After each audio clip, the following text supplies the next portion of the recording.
বান্দরবানের লামা পৌরসভার একটি তামাক কোম্পানির দপ্তর থেকে লুট হওয়া 18 লাখ টাকা মাটি খুঁড়ে উদ্ধার করেছে পুলিশ।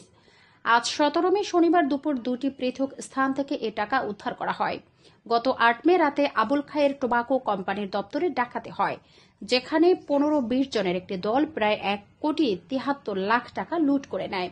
কোম্পানির পক্ষ থেকে জানানো হয়েছে, তামাক কেনাবেচার মৌসুমে কোটি টাকার লেনদেন স্বাভাবিক ঘটনা, তবে এমন ডাকাতি এবারই প্রথম।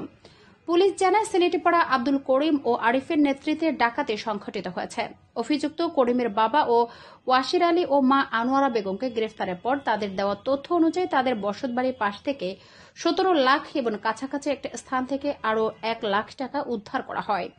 এ নিয়ে মোট 21,17,000 টাকা উদ্ধার এবং 6 জনকে গ্রেফতার করা হয়েছে। লামা থানার ওসি তোফাজ্জল হোসেন জানিয়েছেন, প্রধান 2 অভিযুক্ত পলাতক থাকলেও তাদের অবস্থান শনাক্ত ও বাকি টাকা উদ্ধারে পুলিশের অভিযান অব্যাহত আছে।